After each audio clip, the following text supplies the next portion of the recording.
Hi guys, today I have got a rather large book haul for you guys.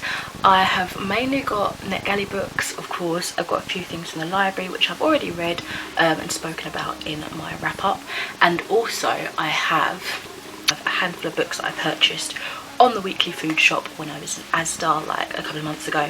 It is for February and March, so I'm kind of hoping if I tell myself that this is also a March book haul, I won't get any more books in March.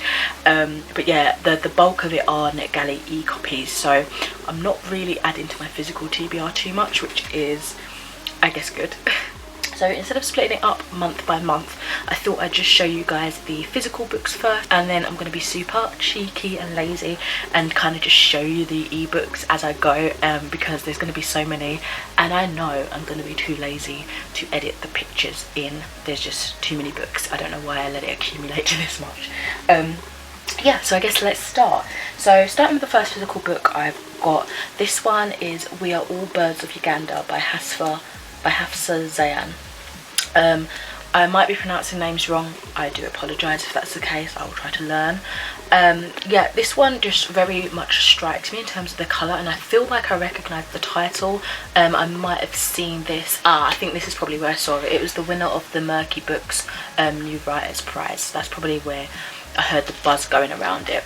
I don't really know much about this, but let's see what it looks like on the inside. It's this really nice mustardy brown colour, and I love the Murky publishing house symbol. And then inside we have this really beautiful kind of like sketchy kind of artwork. And I'm going to be really annoying and read the synopsis of all of them, just because a lot of them, they're honestly, the synopsis is out of my head.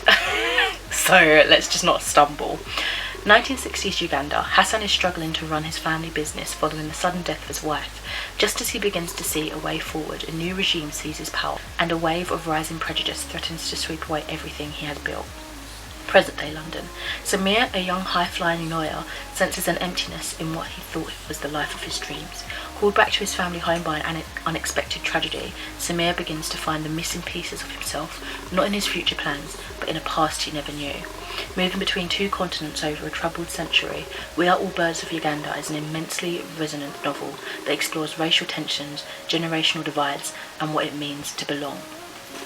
So yeah, from the prize that this author won, you can tell that it's the debut, so I'll be excited to see how I get on with this writer. Also, the cover kind of matches the vibe of my top. I'm liking that.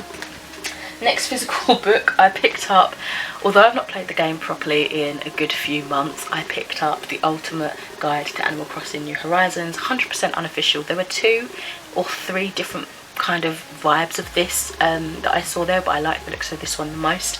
And it's literally just everything to help you make the most of your island, like how to make bells fast and in abundance, what to do about cranky villagers, what else have they got, filled with illustrations too, which I enjoy. All about fossils, so I'm guessing all the ones that are out to collect. So yeah, it'd be cool to just flick through this and have a little idea, and hopefully that'll get me back into the game as well, which I'm hoping for. But I'm like this all the time with Animal Crossing. I play it for months and months and months, and then I just stop for a while, and then eventually I come back and do the same again. So I'm not surprised. Then I picked up The Hate You Give by Angie Thomas. So in my last haul I picked up Concrete Rose, and that was basically like a prequel to this one, and although I prefer the other covers that I've seen, this one matched my edition of Concrete Rose, so yeah, I picked this one up. I feel like a lot of you guys know what The Hate You Give is about. I've not yet read it, I've not yet watched the film, but I really need to, and I'm super excited, and I love how striking the spine is. So yeah, let's move on, because I think a lot of people know what that's about. And this one has been on my mind for a little while, and oh my god, it's so striking. It's called The Gilded Ones by Namina Fauna. It says Outcast by Blood, Warriors by Choice. This is absolutely so stunning. It says, are we girls or are we demons? Are we going to die or are we going to survive?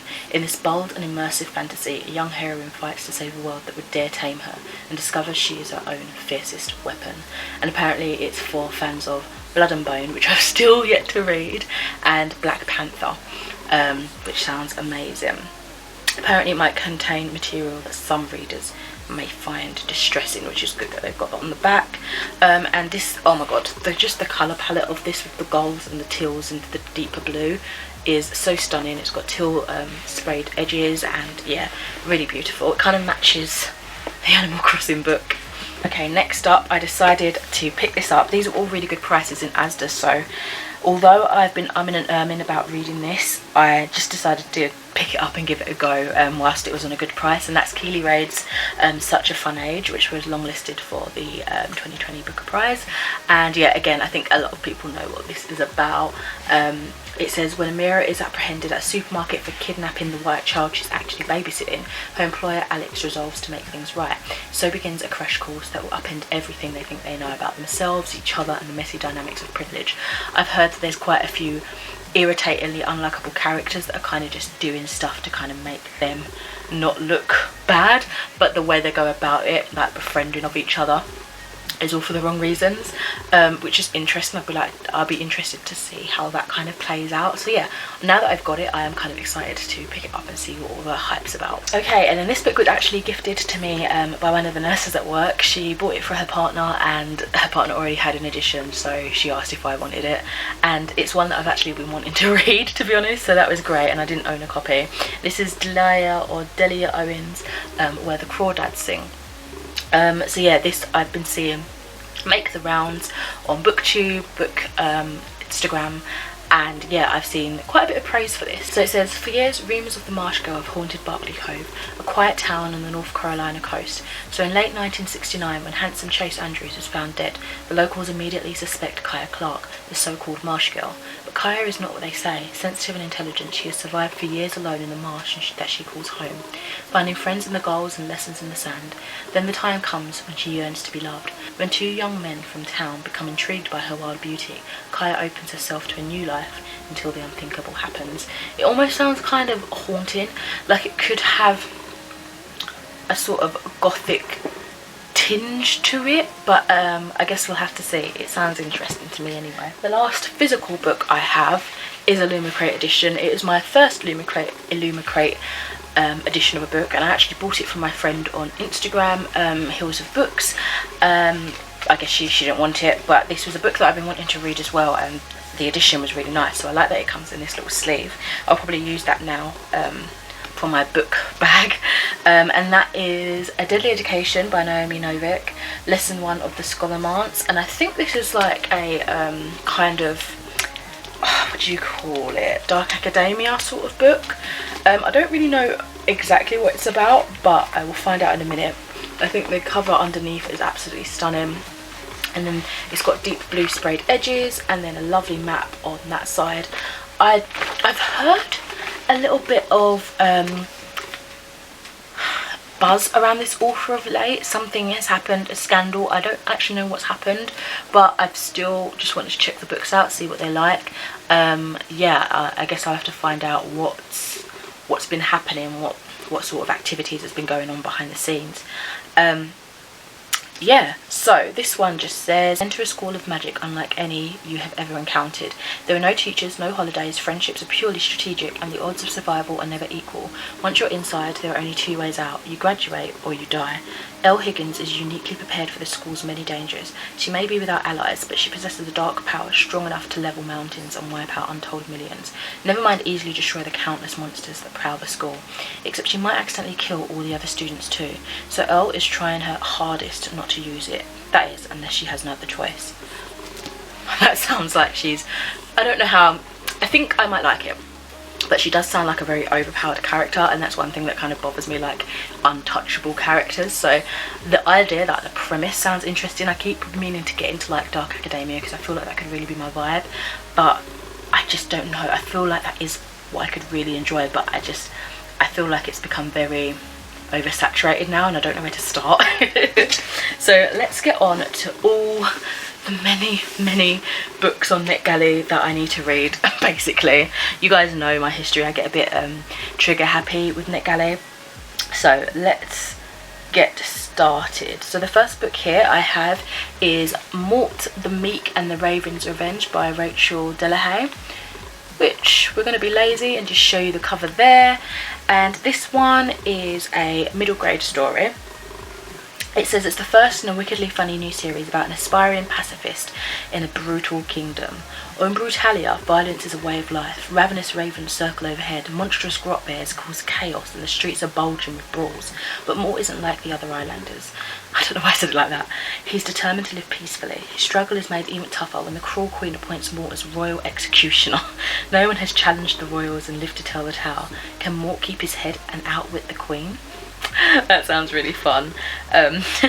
Yeah, I thought it'd be a nice kind of like palette cleanse for just those days when I want something more light-hearted and fun in between my more like heavier reads.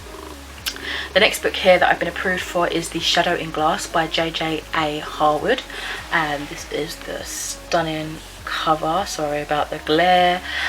So this one is a just general fiction, it says, and it's a deliciously gothic story of wishes and curses, a new dark fairy tale set against a Victorian backdrop full of lace and smoke. Once upon a time, Ella had wished for more than her life as a lowly maid. Now forced to work hard under the forgiving, lecherous gaze of the man she once called stepfather, Ella's only refuge is the book she reads in candlelight, secreted away in the library she isn't permitted to enter. It's a smouldering, terrifying new spin on Cinderella. That sounds fantastic. I do love a little bit of fairy tale. The next book I've actually got really excited for now because Book of Sins on Instagram, who I follow and adore, has just read this, I believe, and I think she really liked them. And it's a science fiction fantasy but also literary fiction, which sounds really interesting. And it's Skyward Inn by Alia Whiteley, and the cover is absolutely astounding. I love all those like crazy colours going on. And this one says, Skyward Inn, within the high walls of the Western Protectorate, is a place of safety where people come together to tell stories of the time before the war with Keita. But safety from what? Keita surrendered without complaint when Earth invaded. Innkeepers Jem and Isley, veterans from either side, have regrets but few scars. Their peace is disturbed when a visitor known to Isley, was it Isley? I don't know, comes to the inn, asking for help, bringing reminders of an unnerving past and triggering an uncertain future. Did humanity really win the war? This is Jamaica Inn by way of Jeff Vandermeer, Ursula Le Guin, Angela Carter and Michael Faber, a beautiful story of belonging, identity and regret. It sounds like a lot's going on. I hope it's executed well. Next up, I've got The Space Between Two Deaths by Jamie Jordan, which is like a horror, literary fiction, sci-fi, fantasy. I feel like that's such an interesting blend of genres to be. And I like the dark kind of, almost simplistic in design, but effective cover style for this one. So this one is, in ancient Sumeria, only a thin veil separates the living from the dead. The lives of Ziz, her mother Mashara, and her father Temin are disrupted when a mysterious crevasse rends the earth. Temin becomes obsessed with the mystery and capturing a crow to guide him. He follows a path to the netherworld where he hopes to gain wisdom from his dead father, yet he soon finds that ancestors don't always provide the answers we need. It's a fresh take on the ageless problem of finding your voice when the world is trying to take it away. Sounds amazing. I'm going to say the same thing for everything, obviously, otherwise I wouldn't have requested them. Then I have The Manning Tree Witches by A.K. Blakemore, and this is like historical fiction, literary fiction, general adult. And that, it kind of makes me think of like a tarot card, and I think that was probably the vibe of it, which is, you know, witches and all that drew my attention. So it's set in England 1643. Parliament is battling the king. The war between the Roundheads and the Cavaliers rages. Puritanical fervour has gripped the nation. The hot terror of damnation burns black in every shadow. In Manningtree, depleted of men since the wars began, women are left to their own devices. At the margins of this diminished community are those who are barely tolerated by the affluent villagers, the old, the poor, the unmarried, the sharp-tongued. Rebecca West, daughter of the formidable Bowden West, fatherless and husbandless, chafes against the drudgery of her days, livened only by her infatuation with the clerk, John Edds. But the newcomer, Matthew Hopkins, a mysterious pious figure dressed from head to toe in black, takes over the Thorn Inn and begins to ask questions about the women of the marges. When a child falls ill with a fever and starts to rave about covens and packs, the questions take on a bladed edge. Sounds fascinating. Okay, so going on to the next book now, which is another kind of middle grade book, and this is The Deepest Breath by Meg Grehan, or Grehen. and I absolutely love the blue kind of cute cover. It says it's an accessibly and beautifully written middle grade novel in verse by an award-winning Irish author about a young girl reckoning with anxiety about the many things she's yet to understand, including her feelings about her friend Chloe. Oh, that sounds awesome. Interesting.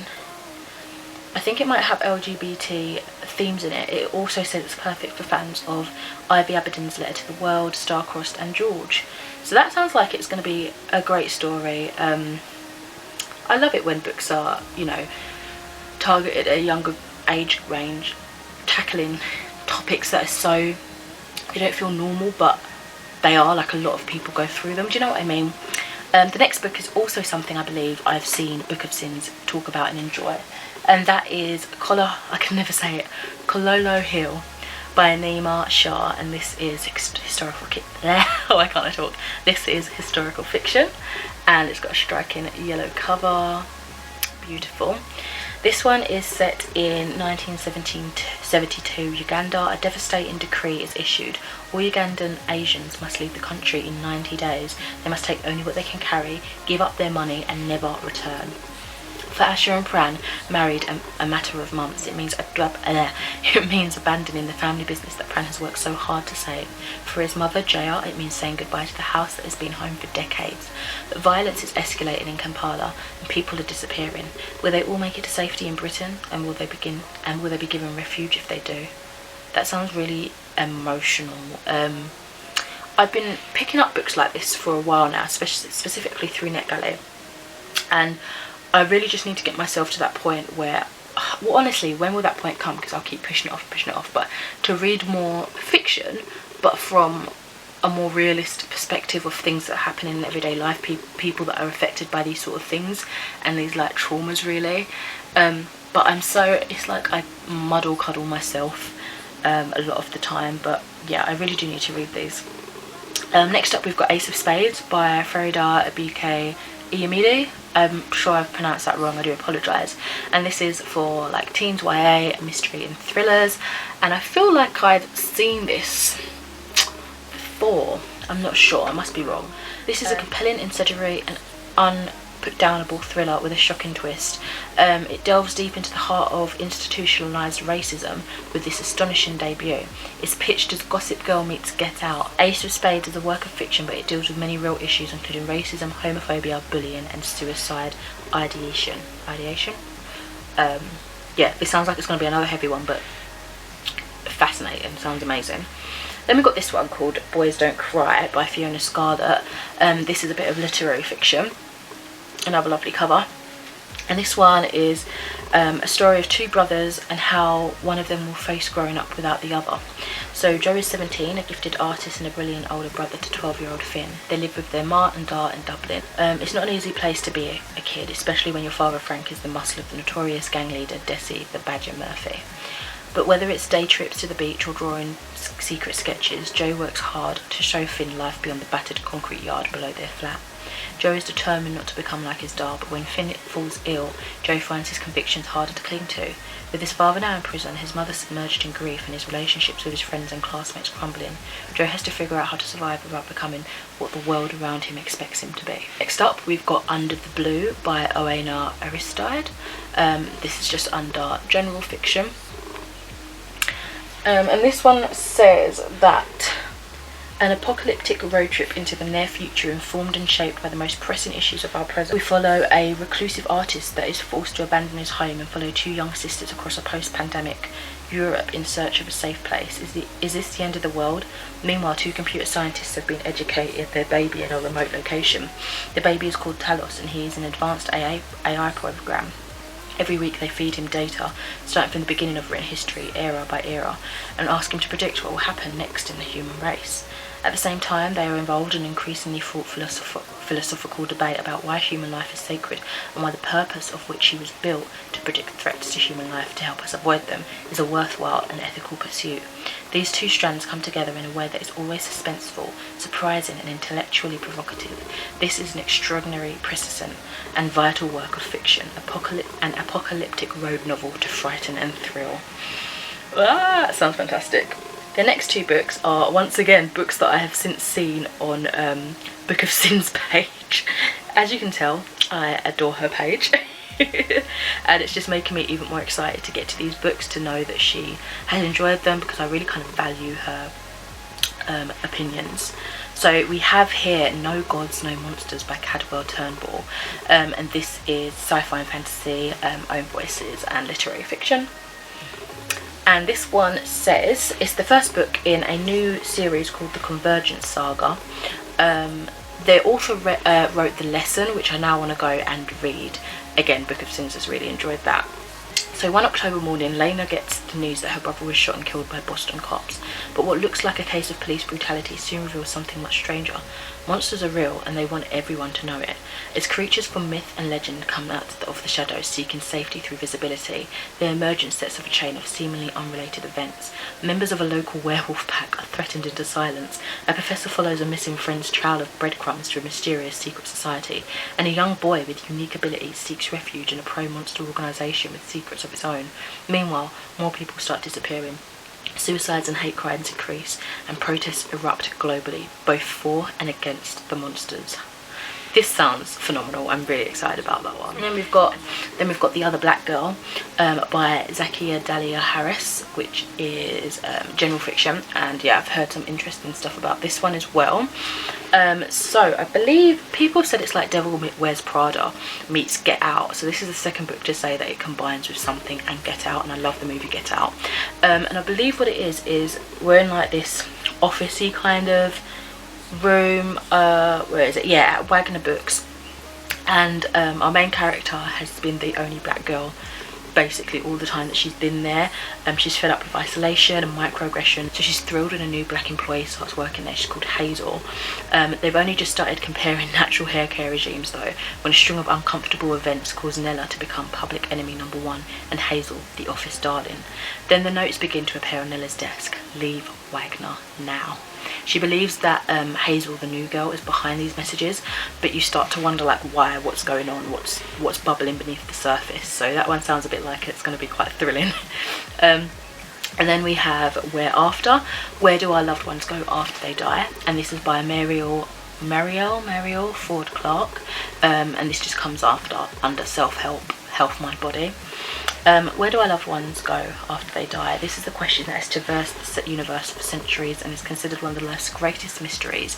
While many of the world's renowned philosophers, scientists, theorists, doctors and great mystics endorse the existence of the afterlife, no one book has been available to explore it all until now. It's got a really trippy kind of cool cover too, so you know, I'll pick this up eventually. Next up, I've got 1 Year Gone by Avery Bishop, and this was a beautiful cover as well. I'm very much, admittedly, a cover buyer, and I really shouldn't be, but if it's got a striking cover and then the synopsis sounds fantastic as well, then I'm going to pick it up. Sometimes teenagers run away. Give her a few days, she'll be back. That's what the police tell Jessica Moore when her 17-year-old daughter Wynne vanishes. All signs point to this being true, but days become weeks, weeks become months, and Jessica begins to fear the terrible truth that she may never see her daughter again. Then 1 year later, when all hope seems lost, Jessica gets a flurry of text messages from Wynne that frees her blood. Mum, please help. I think he's going to kill me. But Wynne's terrified plea comes with a warning not to call the police. Her kidnapper wears a badge. Thrilling. Next up, I have Resistant, A World Divided by Erica Modrak, and this is a sci-fi and fantasy for YA. Pretty traditional kind of sci-fi cover there. In the not too distant future, one of the scientists' worst fears has been realised. Antibiotics have become obsolete and a pandemic virus nearly wipes out all of humanity. What's left of the world has been divided between those selected to live illness-free with a man-made community quarantine and the outcasts abandoned outside to face uncertain survival. In the wake of an unravelling society, 14 struggle to determine their place in a world that has become warped by the decisions of the previous generation. It just sounds too close to home, but I'm here for it. Then I've got You've Got Values by Kristen A. Sherry and Lila Smith, illustrated by Mel Schrodner.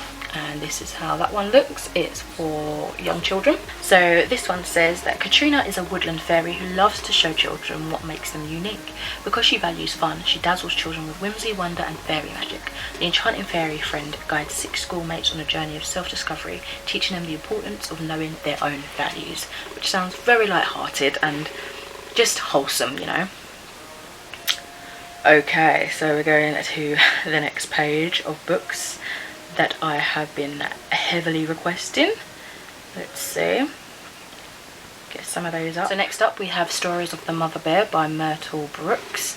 This is the sci-fi, fantasy and literary fiction. I think it's so cool when they blend things like that together. I don't know how you can see that. So in Jackson, Wyoming, a cache of documents discovered in a deceased resident's attic confirms a childhood vision journalist Bill Larkin experience while on a camping trip in Grand Teton National Park. Learning his memories of a mother grizzly who transforms the lives of those who cross her paths were not imaginary, Bill embarks on a life journey, intertwining his autobiographical stories of the mother bear with current events, foremost the Vietnam War and its aftermath. Wow. The deceased Rufus Hedrick and his family were black cowboys. His grandfather, a freed slave, kept a journal from his days as a Texas cattle hand through the family's ever westward travels to Teton. Portrayed is a large engraved brass key yet to be found, which a Kiowa youth gave Rufus's father along the Chrysler Trail. Who is the estate's rightful heir, and what connection does the Hedrick family have with the mother bear? That sounds interesting. I'm hoping it's going to feature a lot of nature writing because I think that sounds promising. Next up here I've got Song of the Red Ring, Voice of the Wetlands by Tish McFadden, illustrated by Laura Winslow, and again this is another like middle grade children's fiction. So this one says, through the eyes of the lively red-winged blackbird, children explore a very real yet dreamlike landscape that teems with texture and colour and light. Here in the marsh where bog meets sky, readers encounter the varied creatures that thrive on the land, in the air and in the water of this rich and diverse environment. Then I have A Wicked Enchantment, selected poems by Wanda Coleman. So it's a little bit of poetry. Lovely cover there. Nobody wrote about police hassle like she did. Nobody wrote about making ends meet, about the history of slave trade or the comedy of the daily grind with the same breathtaking originality and brio, and few writers before or since have had the courage to write with such honesty about their everyday experience of life and love in an unjust world. This is the first ever UK publication of the poetry of Wanda Coleman, a beat-up, broken black woman who wrote with defiance, humour and clarity about life in the margins, and who went overlooked by the establishment for decades, even as she was known colloquially as the unofficial poet laureate of Los Angeles. Amazing. After that I've got Seasons Between Us, Tales of Identities and Memories. This is by a plethora of authors. It's like a, what do you call it, like a collection anthology sort of thing. And this says it's sci-fi and fantasy. And it says here, what decisions will you make to have a meaningful life? What kind of stories will you leave behind? Travel with 23 speculative fiction authors through the seasons of life to capture the memories, identities and moments of stepping through the portal of change as they cope with their own journeys of growing older. Up next I have You and Me on Vacation by Emily Henry. This is the author did Beach Read, which I've yet to read, but I thought she might be a fun author to read for, so I requested this one. And I kind of like how the covers kind of sort of match. So let's see, this one is about 2 friends, 10 summer trips and their last chance to fall in love. I think I'm just going to leave it there. It sounds good though, a little bit of romance. I don't often pick up romance, but I like it every now and then, I guess. So Cecily is the next book. It's by Annie Garthwaite. Yeah, and this is a bit of historical fiction. Another strike, and it kind of looks like a stained glass window, I think. Looks pretty cool. So it says, rebellion, the word is a spark. They can start a fire with it or smother it in their fingertips. She chooses to start a fire. You are born high, but marry a traitor's son. You bear him 12 children, carry his cause and bury his past. You play the game against enemies who wish you ashes. Slowly you rise, you are Cecily. But when the king who governs you proves unfit, what then? Loyalty or treason? Death may follow both. The board is set. Time to make your first move. That sounds epic. And then I have As Far As You'll Take Me by Phil Stampner. So it's like that. It makes me think of something Abatelli. Becky Apatelli. I feel like I have covers with her name on it that reminds me of this cover. Yeah, I don't know. So this one says, oh, it's the author of The Gravity of Us, which I think I've also got actually. Oh, lovely. This doesn't look like it's a sequel though. It's a coming of age story about finding your chosen people. Oh, that's so sweet. Our main character lives in London. He's got savings from his summer job and he's excited to start his new life where he's not closeted. He's free to explore his sexuality without his parents' disapproval, but from the outside Marty's life looks like a perfect fantasy. In the span of a few weeks he's made new friends, he's getting closer with his first ever boyfriend, and he's even travelling around Europe. But Marty knows he can't keep up the facade. He hasn't spoken to his parents since he arrived. He's tearing through the meagre savings. His homesickness and anxiety are getting worse and worse, and he hasn't even come close to landing the job of his dreams. Will he find a place that will make him feel like home? Okay, the next book I have here is The Disappearance of Stephanie Mailer by Jules Zica. This is a mystery and thriller, and this is how it looks like. Again, I don't tend to go for thrillers that often, but when I do, I generally tend to enjoy the pacing. So it's translated by French, which is cool, by Howard Curtis.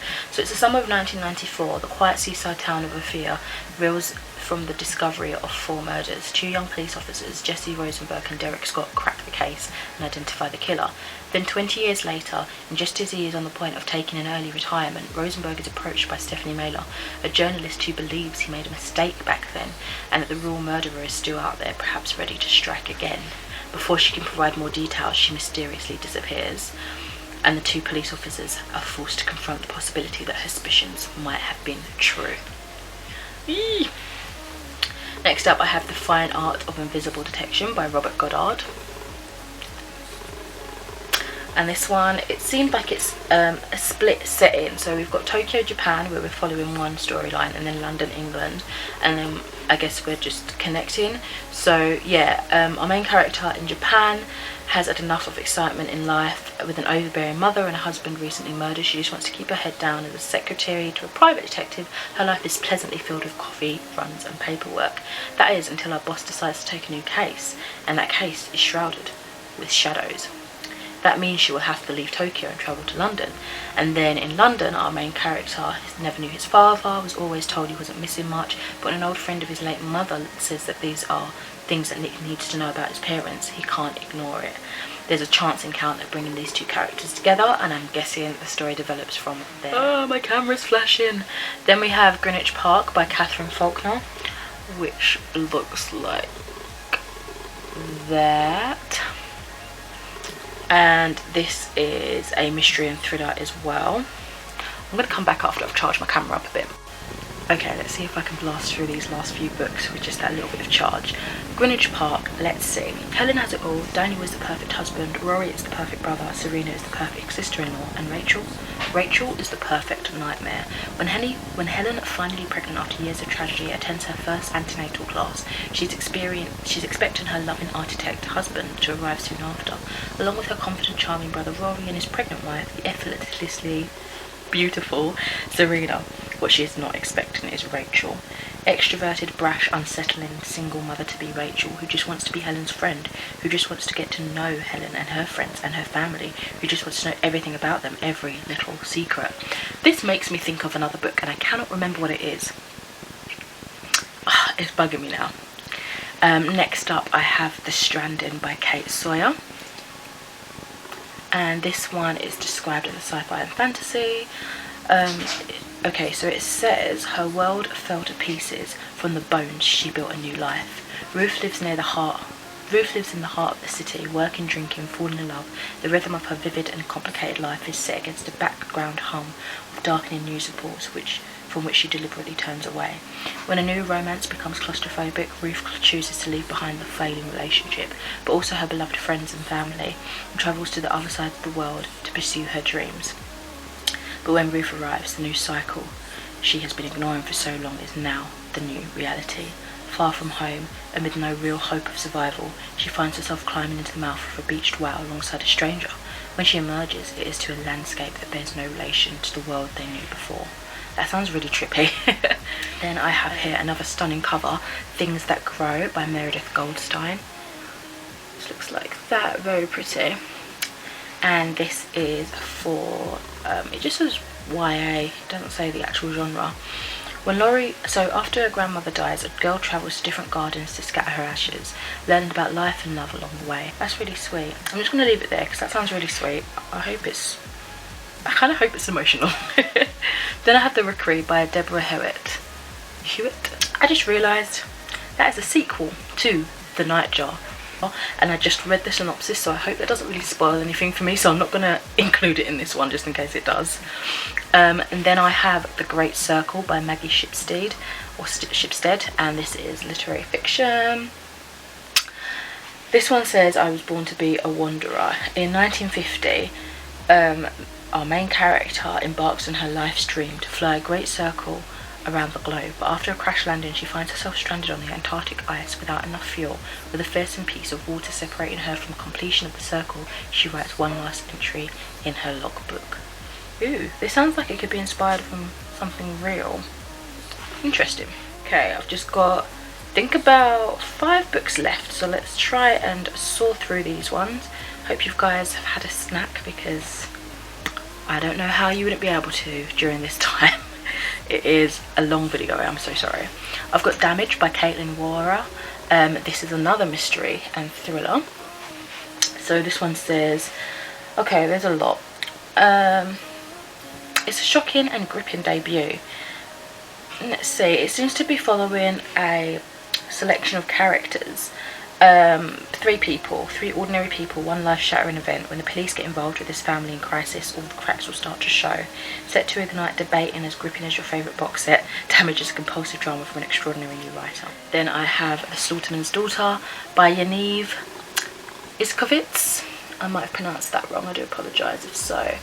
That is a stunning cover as well. I'm loving all these like florally kind of fairy tale looking things. This one just says history. So the townsfolk of Motul, an isolated god-forsaken town in the Pale of Settlement, are shocked when Fanny Kaisman, devoted wife, mother of 5 and celebrated cheesemaker, leaves her home at 2 past midnight and vanishes into the night. It seems that there's also a mysterious murder that happens around a similar time, and people are speculating that surely there can be no link between Fanny and the peculiar roadside murder, which has left the whole area scratching their head as to how it has happened. I feel like it could be a little bit fantastical, but it hasn't got anything. Just the vibe of it makes me want to think that it might have some sinister undertones, but that might just be like the atmosphere that hopefully is created.